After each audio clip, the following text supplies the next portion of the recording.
Good morning from Panhandle Outdoors, America's only daily outdoor TV show. Your source for fishing, hunting, and information for folks who enjoy the great outdoors. Now sit back, relax. It's Panhandle Outdoors. Good morning, folks. Welcome to Panhandle Outdoors. I'm Winston Chester. I'm glad you're here this morning. Got a big show lined up, but first our weather, as always, by Haney Technical Center at the corner of Baldwin and Highway 77. High today is 63 only and low is 41. So that cool snap is well into progress and it looks really good. Most of the rain's out of here, so it looks like some good weather. Water temperature, I checked on this. This is fascinating. Water temperature is up to 67. Remember a couple days ago it dropped down to 64. But yesterday afternoon the reading was at 67 degrees, so that's interesting. And that might be why they were catching all those pompano off the county pier the other day. Let's take a look at our river readings. The Apalachicola Bluntstown is starting to level off a little bit. It's still dropping some, got a little bit of drop to it. 5.8 is right under 6. And the Choctaw-Chicaryville, interesting enough, is starting to go back up. And that's just recent rain we had. And it's it just fascinates me always, and I talk about it all the time, about the difference in the two rivers, how they reflect if we do have rain or don't have rain.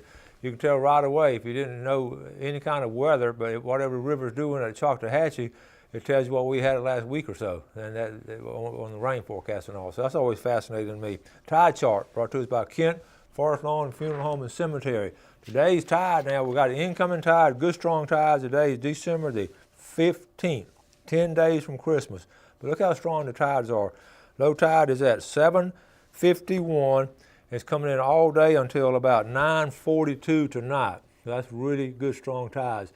Marine forecast is starting off out of north, and then it's going to swing just a little bit north-northeast, but it's going to be blowing about in the afternoon about 10 to 11, and then dropping on down late in the afternoon about 6 or 7. So that's always important. I've been talking to some oystermen the last couple of days, or this past week and all. They've really been hindered by the fog all over. They say that what they do, they play Marco Polo, and to make sure to know where everybody's at. So that's been interesting. But they are getting some oysters. This is a big time of the year for the oystermen. Right here before Christmas, a lot of us it's just tradition, get a bag of oysters for Christmas. You just do that, and done it for years and generations. So these oystermen and ladies are working really hard next 10 days and all, trying to get a lot. And just advice to you, a lot of these places now, they used to just go down and get a bag of oysters, but you better go ahead and call and get your name on the list because it's just, they're not as many as they used to be, and a lot more people are getting them. And it's not a bad idea. In fact, I'm going to do that today. I'm going to call down there and put my name on the list. All right, let's take a break and we'll be right back.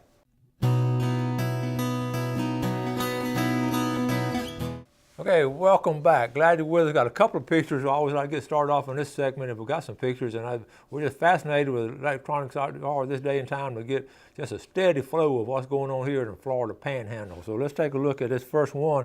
And folks, the snakes are still out. There was a couple of pictures over the weekend yesterday sent with big old rattlesnakes all over the place. And I know what happened to cold weather had them moving. All right, this next one right here. Nothing like blasting ducks in cold, wet blind with your best hunting buddy. That's Blake Sutherland. Blake's been on the show before. He was duck hunting with his dad, Tim Sutherland. And good to see that. Tom Gurley sent a picture. Florida Panther. Just want to take a good close look at a Florida Panther. This was down in Homosassa Springs. Isn't that a great picture out there? Beautiful picture. I always say I can get Tom on here. Now I'm going to skip a couple of pictures and come back. Let's see. I'm going to come back to these. All right, here, talking about ducks now. Here's Jennifer Barnett. An awesome morning. She's hunting with her brother, Jarrett Barnett. That Barnett family, they hunt really good, hunt a lot, hunt good. That's some nice wood ducks. That's just a great picture. To me, I would just frame that picture right there. That's a great hunting story here in the Florida Panhandle right there. All right, let's see. The next picture, let me get on. I'm going to read the story to you. This is one of my former students. He's at Troy right now. And this guy's writing the story about Taylor's a student at Troy. She's from Panama City Beach and came over to the camp yesterday with Amydale Hines. When asked if she wanted to go hunting, she enthusiastically said, yes. I could hear her saying it. She had never shot a deer before. Well, she had some success, and going down the line, look at the smile on her face. I was reminded yesterday why I love my place in Crenshaw County. Moments like this don't come along every day. Congratulations, Taylor. And here's a big old shot, a big old doe, but the host is going to invite her back to shoot a big old duck. But she was in my class last year. She's a freshman at Troy and went home with some friends she had met up there. Now, isn't that a great story right there? Love that story. Okay, here's another good story. Tim Hutto. What a weekend. I told Kayla she'd leave me alone to let me hunt. I'd fill the freezer this weekend. Well, Friday, I stuck one with a bow. Saturday, I busted some ducks in the morning and finished my best buck to date. And Sunday was a fluke running shot with 3 minutes to spare. And I'm blessed beyond measure. And here's his buck right there. This is Tim Hutto. Okay, there's a buck right there. And there's the ducks he's got. And okay, now let's go to this other one. Another great story here. This is Katie Daniel. She was in my class last year. She's a freshman at University of Florida. And she's, it's just tough down there. And they're just finishing up finals. And read what she said. I may have had a traumatizing week last week, but I got a deer today, so it's okay. So look at that big old smile on her face. And she couldn't wait to come home and come out the Panhandle and get her, go hunting and all. Now, check this out. Can y'all see this turtle that's got stuck in the fence? There's a story behind it. Greg Taylor's really good about keeping me up with things and all. He's a good outdoorsman. I'm gonna read the letter right here, the email. Hey Coach, here's an interesting photo. As I was driving the other day, I saw a buzzard fly up from the side of the dirt road I was on. When I got to the spot, I slowed down to see what was there. To my surprise, I found a gopher turtle dead. He was stuck in the fence, in a hog wire fence. Okay, there's a photo right there. Apparently the turtle tried so hard to push his way through and got wedged in there in between. And this had to be taken days for him to die, and it's sort of a tragedy, just a small tragedy in itself. And he said the only good use for hog wire is to keep livestock in. Otherwise, it's a killer for wildlife. I have witnessed four dead deer in this stretch on the water management fence in the water management district. This fence is in there, it's been there for the last 5 or 6 years, and there are other places where you can see where a deer got tangled in there. And we're questioning whether, water management, really fences are keep livestock in.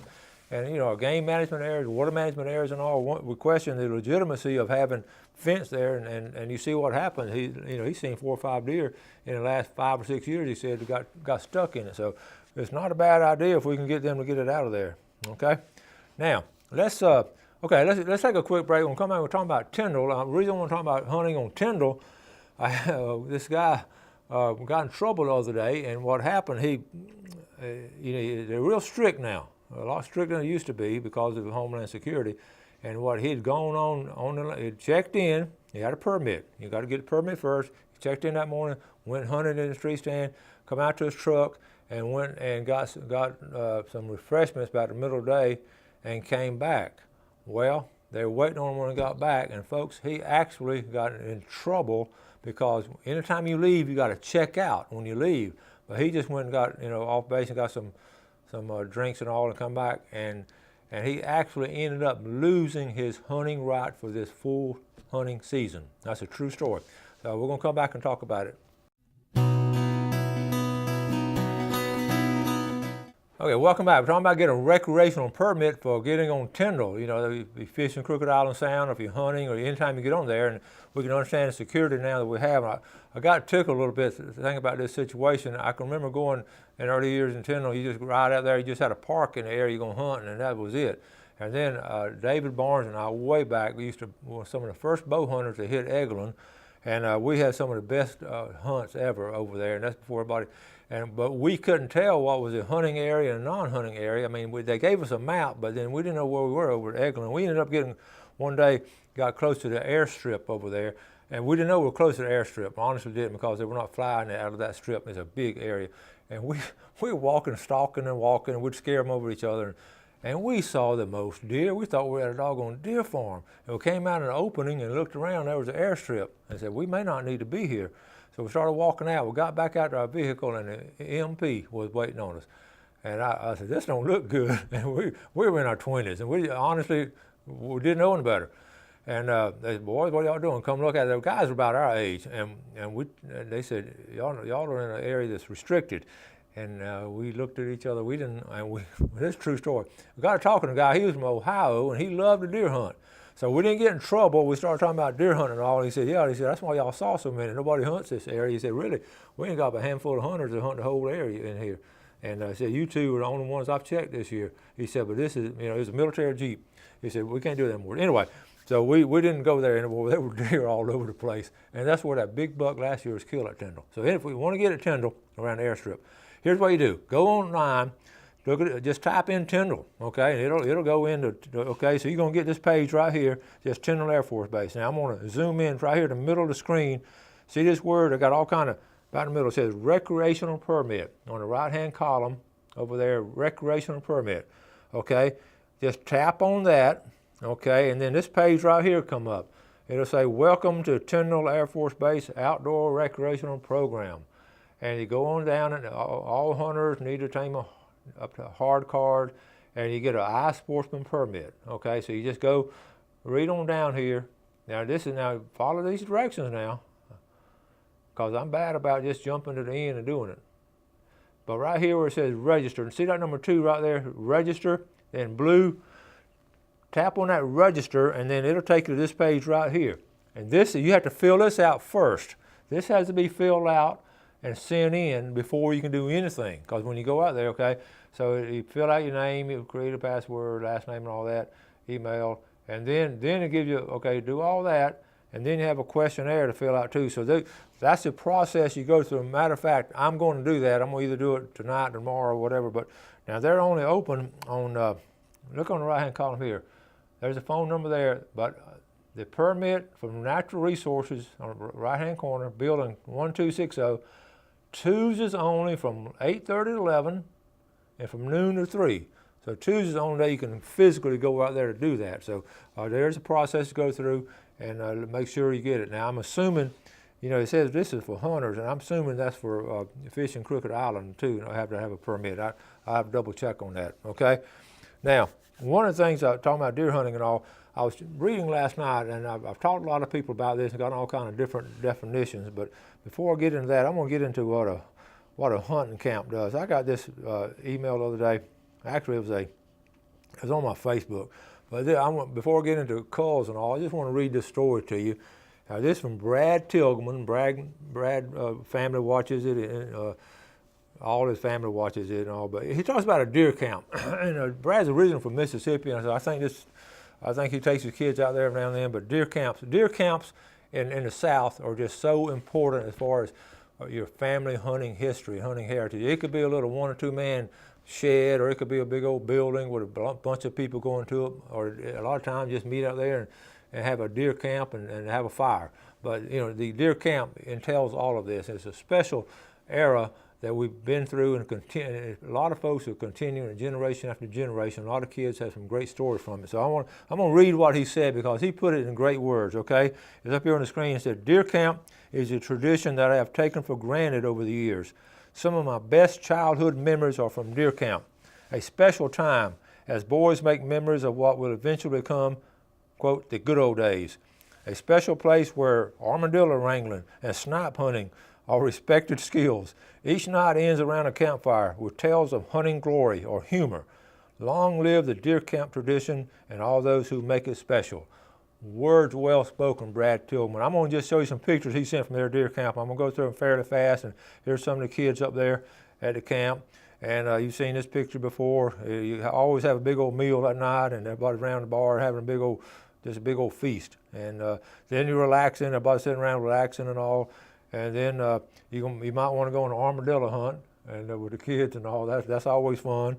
And the next day, let them just hang around the water somewhere, just relaxing, getting away from these electronic games, and just walking in the woods and all, a little BB gun or something, just out there walking around in the woods, and catching that armadillo or going snipe hunting. I just thought, anyway, then we had a picture around the campfire and all. So that entails the essence of getting young people outdoors and all. I got tickled at that, and I got excited about it too. Now, the thing I was talking about was on culling, how to cull deer, how to you know, that's a controversial situation. How do you shoot him? He's a cull. Well, for those of you who don't know what I'm talking about, a cull is a buck that's got like say 4 points on one side and 2 on the other side. It's just a deformed horns basically.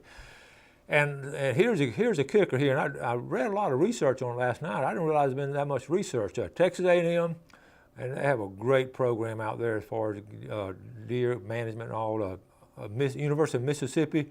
I was reading some of their research and all, and you can take either side you want because the research will prove either side. I've learned that from education many years ago. Whatever the administrators want you to do as administrators, they go, oh, research shows this, and I'm sitting back there, yeah, but research also shows this. So I just learned about research, and it's just a lot of times. But if you get a consensus of information on research, that's good. So on culling a deer, what the experts say, and this is one common theme that was strong throughout. If you see, with cameras and all, and if you have your own land and you can observe it pretty well, and you see this buck come in and it's got a deformed horn and you know it's a cull, give it one more year. The one thing they all agree on, give it one more year. Say it could be a 1 or 2 year old buck and small horns and deformed, because a lot of times they say that first year or two, a young buck will get injured in a scrape, in a fight over a scrape or something, and break off a horn. Or sometimes they'll get it caught in a fence or whatever, and then later on, they've got proven pictures. Later on, 3 years later, that buck is just a huge 8 to 10 point because the next year, it was not a congenital deformity. So they were able to prove that. So that's one thing to say. Make sure you wait until the second year, then the second, third year. If it's doing that, then it's somewhere in the genetics. But then when it start talking about genetics, it can get real complicated reading a lot of this research. But we're going to take a break and come back and tell you what the conclusions were these guys came up with. We'll be right back.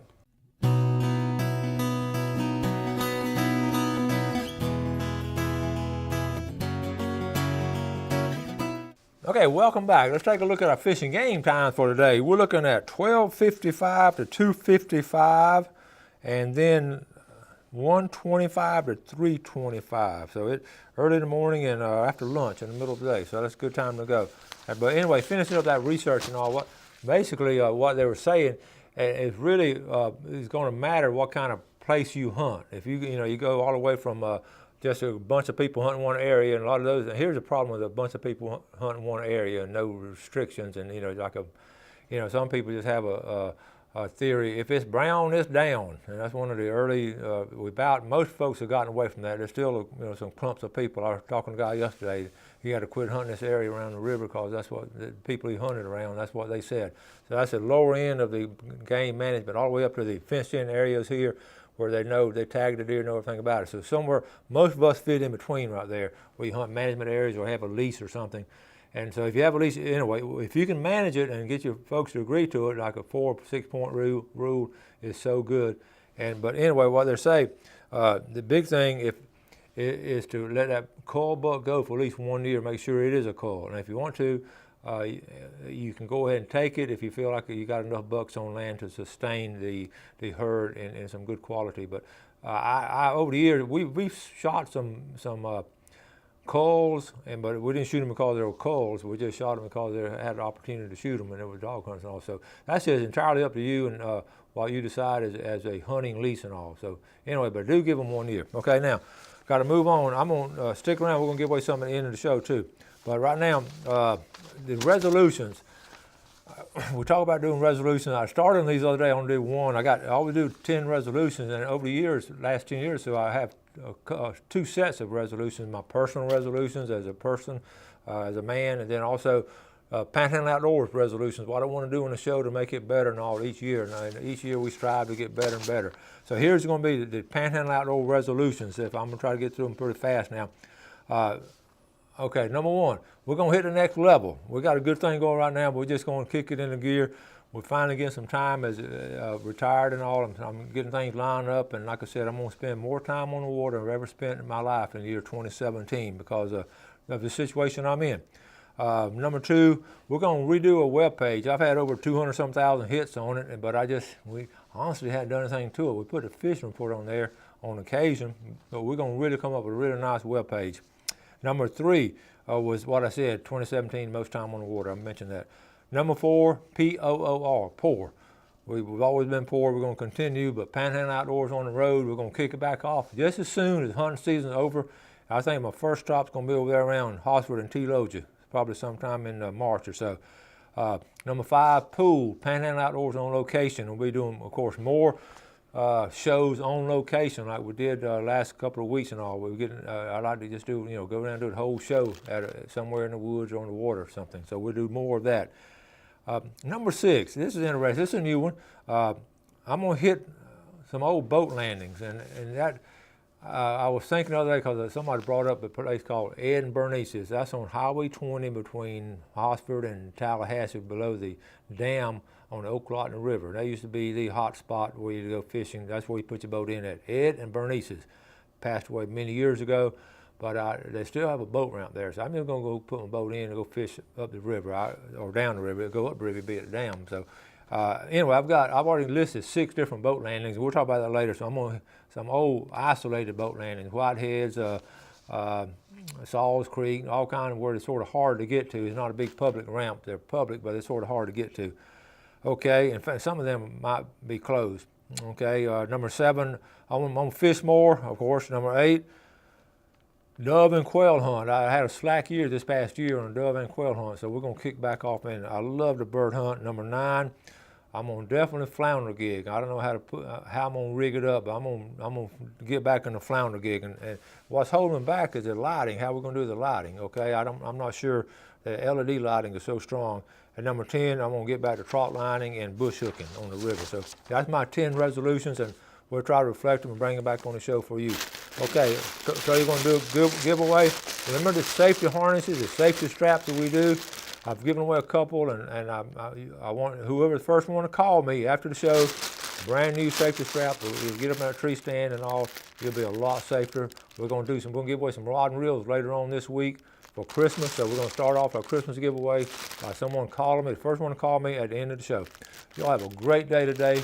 Enjoy the great outdoors. Do something good for your fellow man, and God bless.